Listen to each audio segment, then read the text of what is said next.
What's up, guys? Welcome back to the channel. Here we are with another reaction video, and in this one we have the alarming rise of racism against Indians. I did not know there was an alarming rise, but I guess I'm about to be educated about it. Before we jump into this video, however, if you guys would like to support the channel by becoming a member, all you gotta do is hit that join button down below, give it a quick tap. You guys receive exclusive benefits that I know you will enjoy. Now let's dive into this video because this title is pulling me in. Have you noticed that racial or bigoted attacks against Indians are increasing recently? Does the exact range you have to give $20 is good? Like you think I'm a clown. You think it's okay for you to invade Europe? You're genociding our race. You're an invader. Oh my Like God. everywhere I fucking go, you Indians are fucking everywhere. Hey, Indians, Nah, they that's stink. crazy. They don't use deodorant. From some interesting sources as Wow. well. India used to be the moderate country until Modi took over, and he's a nationalist. Modi's visit to Ayodhya coincides with his crackdown on Muslim-majority Kashmir. Why has the Biden administration been so reluctant to criticize Modi's government on human rights? I am also deeply concerned about the situation in Kashmir. India's action is unacceptable. British pulled out of India, they left behind an entire civilization. It appears people of different When the British pulled out of India, they left behind an entire civilization. Wow. Wow. And the statements that were made about India, about Modi, is crazy. It's just wild to hear, because look at how great a country India is looking right now. Look at how great a leader Modi is right now, right? India's economy is going crazy. Everything about India right now is going great.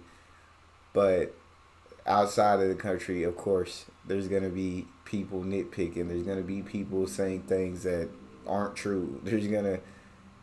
It's absolute ridiculousness. Absolute ridiculousness. And then seeing some of those clips, definitely racist clips. ethnicities are teaming together to attack the Indians. It's funny that the racial unity that the Americans were not able to achieve in 250 years, the Indians have achieved for them in about a year. That's why, man, we're destined to be Vishwagurus. It is alleged that a lot of racist attacks on Indians is coming from non-Western countries like Bangladesh. There are reports of how social media is used by Bangladeshi Islamists to demean, demonize, and then plan attacks against its minority Hindu population. There are also Bangladeshis that are claiming to be better looking than all Indians. And it's funny that Bangladeshi Islamists think that they have Turkish ancestry, because the Bangladeshi Islamists' superiority complex stems from an inferiority complex where they would rather believe that they're descended from a group of people who live thousands of miles away from them than from their own people who have lived on that land for thousands of years. That is absolutely insane. I think one thing that I was always told was, you shouldn't think you're better than anyone or worse than anyone else, because if you can look down and think that you're better than people, that more than likely means that you also think you're not as good as some people. You feel me? And so that's what it sounds like the situation is. Away from them than from their own people who have lived on that land for thousands of years. This delusion is only matched by Pakistanis who think that they're Arabs, while the actual Arabs only consider them good enough to clean their toilets. Bangladeshis racially attacking Indians is like the makers of the movie Archies telling Quentin Tarantino how to make a good film. All Westerners anyway think that Bangladeshis or Pakistanis are Indians. They don't even know what the fuck a Bangladesh is, mate. So it appears that racism towards Indians has increased in recent years. The FBI says that hate crimes against Hindus are increasing. Anti-Hindu incidents ranked second after anti-Semitic incidents and surpasses incidents spurred by Islamophobia in the US. In fact, statistics from the UK Home Office reveal that in 2022-23, there were 291 hate crimes against Hindus. They've been using a particular word to attack the Indians. What exactly is a Pajit? I think you talked about it a little bit. It's someone who defecates on the street, right? To show Indians as backwards, you know what I mean? Like we're barbaric. Pajit would be someone who is like dirty, backwards, disgusting. According to the Hindu American Foundation, this word Pajit was first used in 2015, commonly used by neo-Nazis, white nationalists and Islamists to target Indians. This term is often used to attack India by saying that these people defecate on open streets. It's someone who defecates on the street, right? It's curious because the number of people defecating in the open in India has reduced by an estimated 450 million people, while the United States seems to be cornering the market on it. Pooping on the streets. Yep, that's a thing in California. Yo, what are you doing, man? Like this man who openly defecates on Ventura Boulevard. Street pooping in San Francisco. That's legit wild. So we're saying, y'all saying we pooping on the street over here, yet 450 million people, less people here are pooping on the street, where y'all starting to corner that market. Y'all starting to take over that market. You feel me? And so that's absolutely insane. And then I had no idea what the word Pajit meant. And so I think for anybody to use that term in describing Indians is derogatory, is disrespectful. Yeah, that's crazy, man. That's crazy. Wow, this is absolute. This man who openly defecates on Ventura Boulevard. Street pooping in San Francisco has steadily increased from 2015 to present. The city will soon have a so-called poop patrol out on the streets. Wow. Even politicians like Rishi Sunak and Vivek Ramaswamy have been called this term. I mean, look, it's tough. You know, I feel their pain to an extent. See, Indians in Western countries particularly are a very tough pill for Western racists and a section of Bangladeshi and Pakistani Islamists to swallow. See, Indian Americans make up just over 1% of the US population and are the second largest immigrant group after Mexican immigrants. But they are the highest earning ethnic group in the United States with a median income of $100,000 in 2013, which has only increased in the last 10 years, which means that the Indian American on average earns significantly more than an average white person. Oh, that's why the racism and disrespect is there. It's jealousy. It's hatred. Because I mean, you see them doing so well, and that's envy right there. That's jealousy right there. Okay, hey, I respected it. Do you feel me? Second, you come up, just make a little bit over 1%, but are the largest minority making in the country, and then they make almost double what the average median income in the U.S. is. Or did it say 51,000? I believe. That's crazy.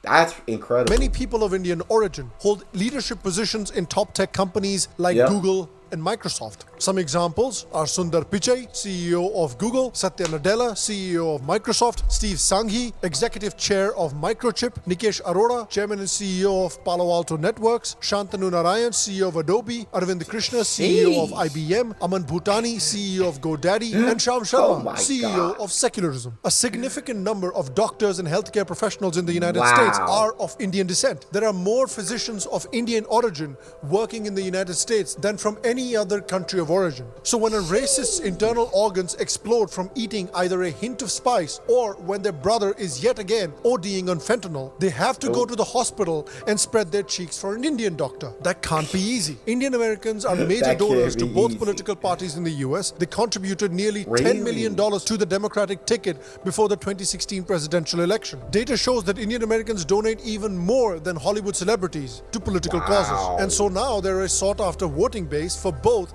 Republicans and Democrats. And so while a part of this racism is obviously organic, but it is also a result of governments and media constantly painting India in a negative light internationally. India is constantly lectured by the West on human rights, democracy, freedom, all of which contributes to this stereotypical racist image against India. The West fancies themselves as a guardian of democracy, human rights, equality, and berates India for these values, while simultaneously launching conflicts in countries like Iraq, Syria, Yemen, Afghanistan, and has even dropped atomic bombs on Hiroshima and Nagasaki. It's important that while lecturing India, that Western countries also look at their internal issues of how a US police officer openly mocked the death of a 26-year-old Indian student. $11,000. She was 26 anyway. She had limited value. This year in Baltimore, that's so upsetting.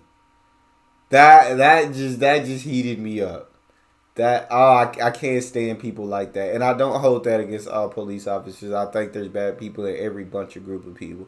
But that person, that really it really upsets me how you can be so disrespectful, how you can be so evil about that, right? A person just lost a 26-year-old girl, just lost her life, and you're laughing. Oh my God, man. $11,000. She was 26 anyway. She had limited value. This year in Baltimore, a bridge collapsed, and it turned out that the captain of the ship was a Westerner, but the staff were Indians. And after that, there were a lot of racist attacks, not against the person commanding the ship, but the Indian staff of the ship. Random negative incidents that happen in India are used to paint all of India as unsafe and predatory. And even Elon Musk has supported this stereotyping. But we also need to look at the fact that in 2024 alone, at least a dozen Indian students have tragically lost their lives in America. Wow. Imagine if these were African students or Muslim students or Jewish students for that matter. You have American diplomat Maureen Chow, who during her visit to SRM University remarked, "I was on a 24-hour train trip from Delhi to Orissa, but after 72 hours the train still hadn't reached the destination, and my skin became dirty and dark like the Tamilians." Again, imagine saying this about the blacks in the USA. Let's also talk about a non-Western country like China. That's their disgusting. recent efforts to paint India in a bad light. China obviously is the country of incredible ads like this.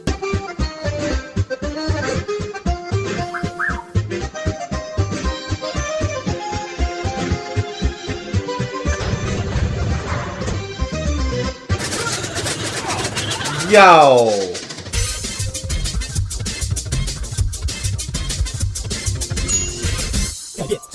Nah, that's crazy.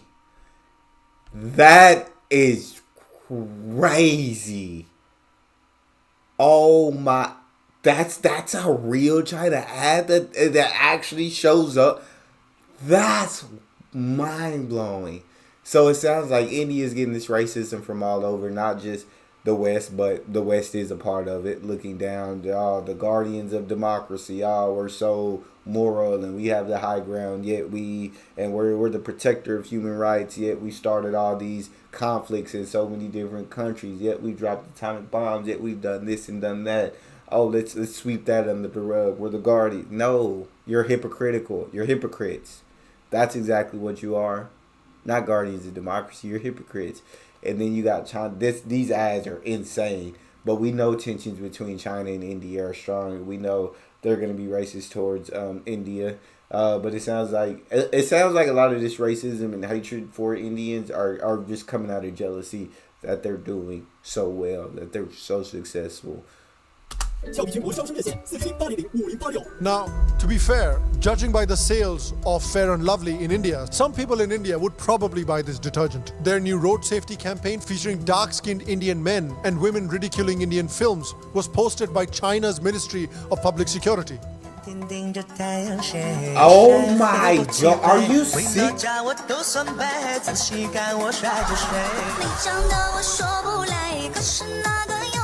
They've used derogatory terms towards Indians before as well. In 2020, even the official Twitter account of China's Global Times, a government propaganda outlet, echoed similar sentiments. Germany has also joined in this childish play. Last year, when India stood up to China and became the largest population, this is the cartoon that a German publication posted on social media. But despite all of this, there is one thing that's different between racist attacks on Indians and other ethnicities before and today. See, today, Indians have learned to fight back. See, Indians are a massive population, more than the population of many Western countries put together, and they can respond to the racists in their own language because many Indians happen to be fluent in English. One example is from the farm protests, when celebrities like Rihanna, Greta Thunberg, Mia Khalifa, Lily Singh piled on the protests happening in India. When there is racism against Indians, Indians immediately respond in large numbers. And that's not all. So Indians are beating the racists at their own game, replying to them in their own language. American hypocrisy on the internet as well. A great example was when American racists were talking about women being unsafe in India, but many Indians pointed out data that sexual assault was almost a bigger problem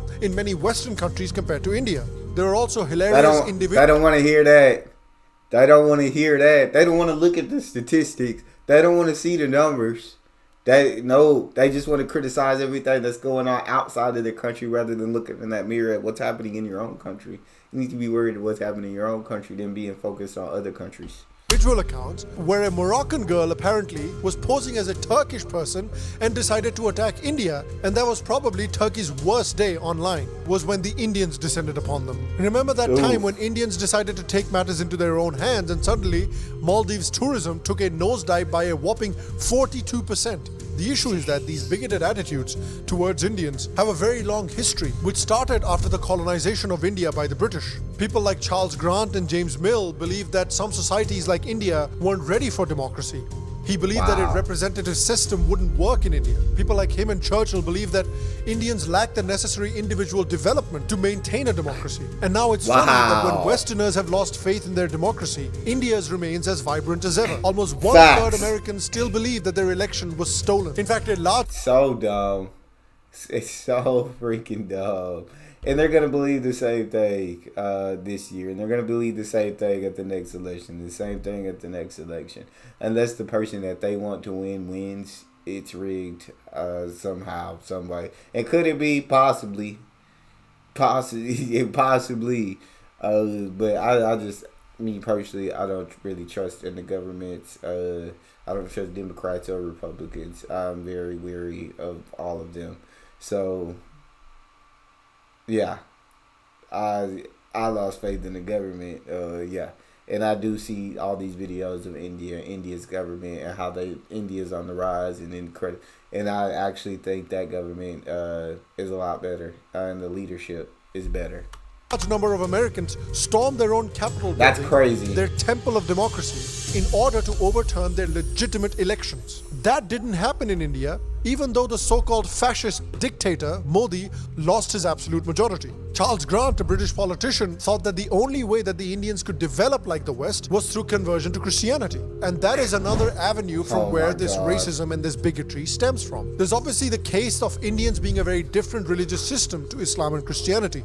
See, Abrahamic religions like Islam and Christianity teach exclusivism, as in there is only one correct way of worshipping and all other systems are wrong, which sounds dangerously similar to communism that Western countries seem to despise so very much. Whereas Sanatana Dharma believes that there are many ways of connecting with the divine. It's already within you. So there are many options available out there. Choose the one that works best for you. For your... Exactly. I do believe in Christianity, but I'm a firm believer that, everybody should practice, that Dharma would choose what works best for you. Just because you may have different beliefs from me or different beliefs than me or believe in a different religion doesn't mean that you're wrong or I'm wrong, right? We just have different beliefs, and that's fine.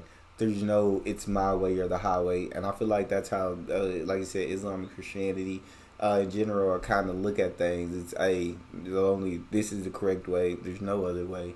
No, I don't think that's right. I think that everybody, you believe what you believe, and you are not wrong in your beliefs, right? Whatever religion, if you choose or if you don't choose to believe, you're not wrong in those beliefs. It's your choice. The Dharma, whatever works best for you, however you see fit to worship. I love that. So there are many options available out there. Choose the one that works best for you, for your personal needs and your personal likes. Now that sounds a lot like freedom and capitalism that the Western nations keep crying about. So this fundamental difference between Abrahamic religions and the Indian religious system is also what precipitates a lot of hateful abuse of Indians and their culture.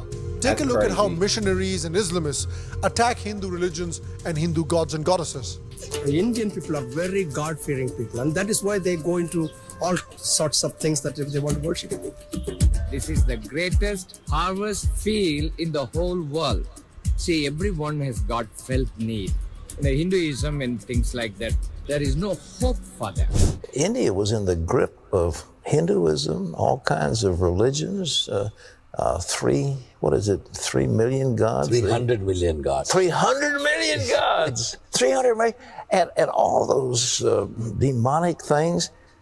How do you deal with what's happening to India now? Well, India is always in the grip of the idol worship. And so we are having so much of trouble because of that, like the demonic activities. Like invariably, wherever you go, you're seeing demonic, demonstration. Idols are serving the devil. Krishna is satanic, demonic. Oh my And see, God. one of the biggest problems with this kind of bigotry and racism is that it doesn't just stay in the online world. It trickles down into real world from time to time as well. In Malaysia in 1969, a group of Malays attacked and killed 15 Indians in a massacre driven by this stereotyping and bigotry. Are you serious? In Uganda, the scale of discrimination against Indians was on an entirely different level. Now, 50 years ago, the former Ugandan dictator Idi Amin gave thousands of Asians living in the country 3 months from the 5th of August 1972 to get out. Ugandan dictator Idi Amin carried out a campaign of ethnic cleansing against Indians. He expelled around 80,000 Indians, forcing about 25,000 to seek refuge in the United Kingdom. In Australia, the situation for Indians has also been troubling. In May and June of 2009, racially motivated attacks on Indian international students led to widespread protests. Meanwhile, there's been another attack on Indians in Australia. Late last night, a mob of 10 attacked 2 students in Melbourne. The 2 students, aged 18 and 20 years old, were badly beaten up. The perceived lack of a strong police response against the attackers only made matters worse. These students came to Australia for education and a better life, but instead faced violence and discrimination. Indian cricket players were attacked with racist abuse by Australian crowds. Even in the United Kingdom, a place many Indians fled for safety, racism remains a significant issue. In 2009, Indian international students in the UK were targeted in a series of violent attacks. In 2018, in Leeds, there were a particularly ugly incident where people of Indian origin were assaulted and subjected to racial slurs. Most recently, the Islamist attacks on Hindus in Leicester, where the police are believed to have acted slowly to quell the violence. In the USA in 2024 alone, at least a dozen Indian students have lost their lives. Again, imagine if these were black students or Muslim students or Jewish students. There would be an absolute uprising. There would be an absolute revolution. Like, everybody would be up in arms. And that's truly BS. That's insane. Because, like, I don't hear about all this. And so I feel like people are just, like, this happens and people just go about their lives. Like, and for people to be treated like this because of the color of their skin or because the nation that they're from, their nationality, is absolutely disgusting behavior from human beings. And I mean, it's unacceptable behavior.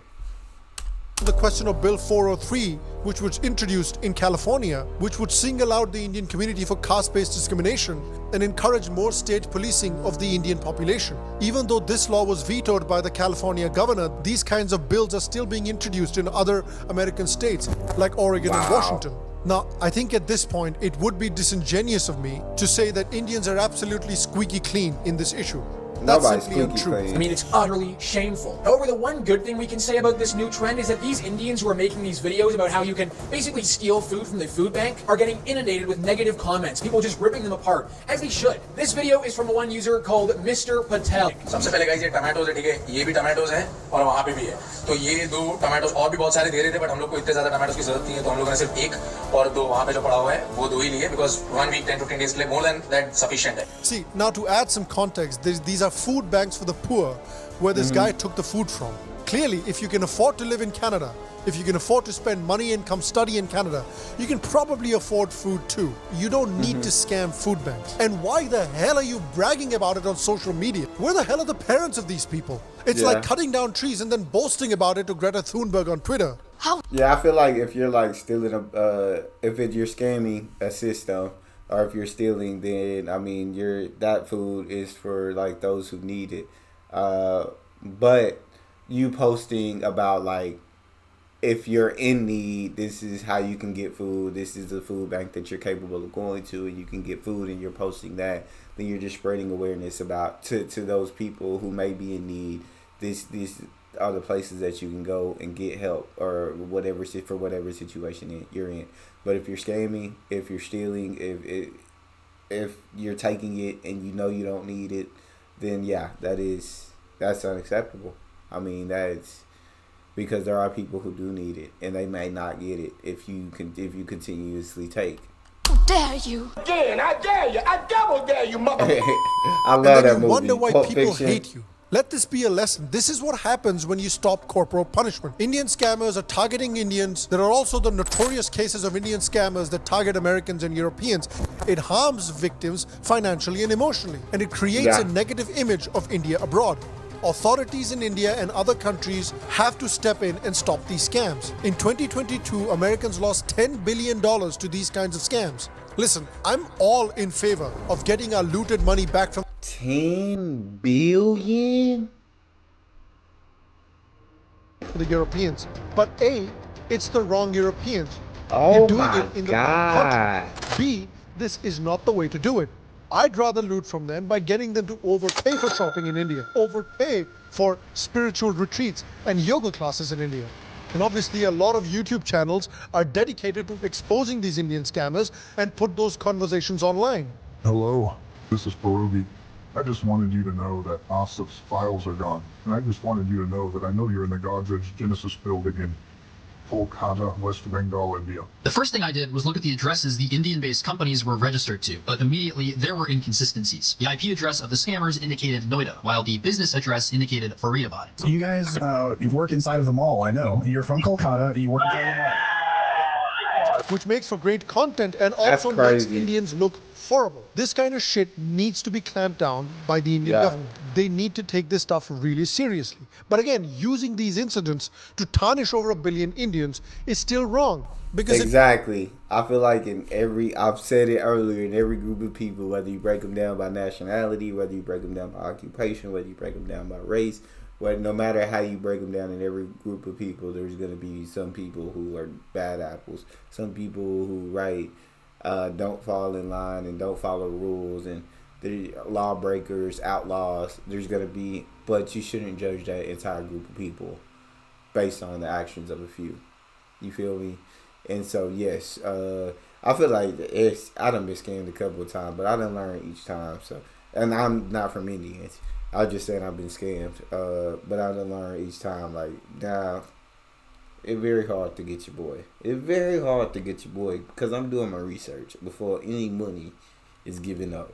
It would be similar to holding all British people responsible for the horrible atrocities that their ancestors committed in India. Exactly. It would be hateful and bigoted to hate all Americans because their government has very recently bombed and murdered tens of thousands of innocent people in Iraq, Afghanistan, Syria, Libya, and Yemen. It would also be hateful and bigoted to hate all current Muslims for what their ancestors have done in India and the atrocities that their co-religionists are committing today all over the world. But another big reason why I believe that bigotry against Indians. That scene right there, while at the time I wasn't old enough to understand what was going on. Now when I look at it and watch it, it's like I can understand why America was shook by that during that time, and that's when America decided to go on the offensive.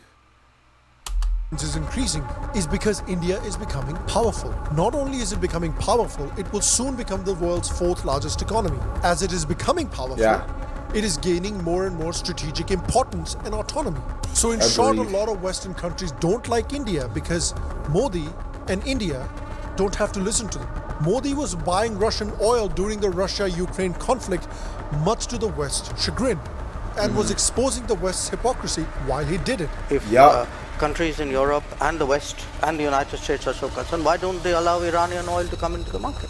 Why don't they allow Venezuelan oil to come into the market? I mean, they've squeezed every other source of oil we have. And then say, okay guys, you must not go into the market and guess the best deal for your people. And it didn't just stop with that. Modi met with Putin.